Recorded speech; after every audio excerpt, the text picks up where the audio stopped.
Welcome to the Automated Daily, Top News Edition. I'm your host, Trend Teller, bringing you the most important news from around the globe. Today is the 25th of August, 2023, and we have a lot to cover, so let's dive right in. Starting off with some distressing news from Greece, where firefighters are battling multiple wildfires, including one in the northeast that has now become the largest recorded wildfire in the European Union. The fires have tragically claimed the lives of 20 people, including migrants from the nearby Turkish border. The blaze in the Alexandroupolis region alone has consumed over 730 square kilometers. Arson is suspected in some cases, and Greece is seeking assistance from its European neighbors. Moving on to health news, a new COVID variant, BA.2.86, has been detected in several countries. This variant carries over 35 mutations in key areas of the virus.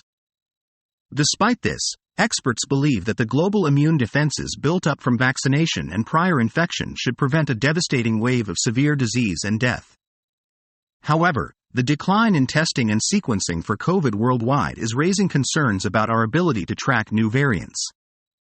In political news, former President Donald Trump has been arrested on racketeering and conspiracy charges in Atlanta, Georgia. This marks the first time a sitting or former U.S. president has been captured in a mugshot. Trump, who is leading the Republican 2024 presidential primary race, has labeled the charges as a political witch hunt and accused his Democratic opponents of election interference.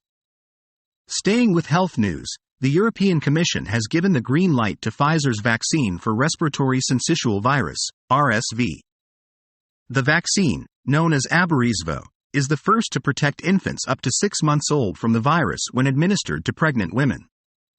RSV is a leading cause of pneumonia in toddlers and the elderly, leading to hospitalizations and deaths each year. Turning to Ukraine, the country marked its Independence Day with a naval raid into occupied Crimea. Ukrainian troops landed on the western tip of Crimea, engaged Russian troops, and raised the Ukrainian flag before returning home. This is the first known landing of Ukrainian forces in Crimea since Russia's invasion last year. Meanwhile, Russian attacks continue across Ukraine, with missile strikes and shelling causing injuries. In a recent study published in JAMA Network Open, it was found that pulse oximeters, which measure blood oxygen levels, routinely overestimated oxygen levels in the blood of darker-skinned COVID patients. This led to delays in treatment and hospital readmissions for Black and Hispanic patients. The FDA has issued a safety communication about the flaws in pulse oximeters and plans to gather feedback on the issue. An investigation has revealed a surge in attacks on Black Sea ports in Ukraine following Russia's withdrawal from the Black Sea grain deal. The attacks have resulted in significant grain losses and disruptions to trade, suggesting that Russia is waging economic war and attempting to dominate the world's grain supply. The U.S. Food and Drug Administration, FDA, has approved Tyruko, the first biosimilar to Tysabri, for the treatment of adults with relapsing forms of multiple sclerosis, MS. This approval is based on evidence that showed no clinically meaningful differences between Tyruko and Tysabri in terms of safety and effectiveness.